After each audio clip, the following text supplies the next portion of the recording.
نحمدہ و نصلی علی رسول الکریم اما بعد فاعوذ باللہ من الشیطان الرجیم بسم اللہ الرحمن الرحیم قال نبی صلی اللہ علیہ وسلم الحمد للہ الذی عافانی مما ابتلاک بہ وفضلنی علی کثیر ممن خلق تفضیلا۔ معزز سامعین، نبی پاک صلی اللہ علیہ وسلم کی حدیث مبارکہ حضرت عمر رضی اللہ تعالیٰ عنہ روایت فرماتے ہیں کہ آپ صلی اللہ علیہ وسلم نے ارشاد فرمایا کہ اگر کسی مصیبت زدہ شخص کو دیکھو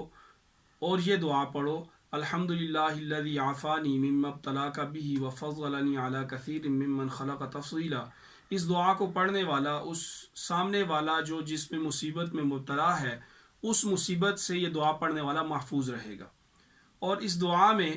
اپنی عافیت پہ اللہ تعالیٰ کی حمد و ثنا ہے کہ اللہ تعالیٰ نے مجھے عافیت عطا کی اور اس سامنے والی کی مصیبت سے مجھے بچائے رکھا، اور مجھے بہت ساری مخلوق سے اللہ تعالیٰ نے فضیلت عطا کی۔ اور آج جو صورتحال ہے، پوری انسانیت مضطرب ہے، پریشان ہے، اور کرونا وائرس کے حوالے سے پوری دنیا لاک ڈاؤن ہے اور کاروبار زندگی معطل ہے۔ اب اس موقع پہ جہاں ہم باقی توبہ اور استغفار کا اہتمام کریں، وہاں اس دعا کا بھی اہتمام کریں اور اللہ تعالیٰ کی حمد و ثنا کریں کہ اللہ تعالیٰ نے مجھے عافیت عطا کی، اور اس کے ساتھ ساتھ اس دعا کا بھی پڑھنے کا اہتمام کیا جائے، اللہم احفظنا من کل بلاء الدنیا وعذاب الآخرہ، کہ اللہ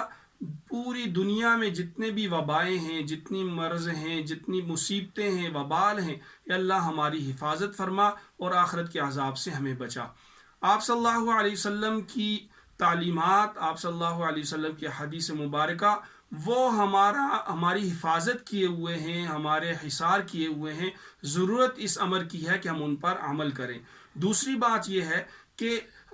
تدابیر، احتیاطیں، یہ بھی انسانوں کی بہتری کے لیے ہیں، اور حکومت کی طرف سے جو بھی تدابیر، جو بھی احتیاط کا کہا جاتا ہے، ہمیں بحیثیت مسلمان، بحیثیت انسان، بحیثیت شہری، ہمیں ان کا خیال رکھنا چاہیے، لحاظ کرنا چاہیے، اور اس اعتبار سے ہمیں اپنے شب و روز گزارنے چاہیے۔ اللہ پاک عمل کرنے کی توفیق عطا فرمائے۔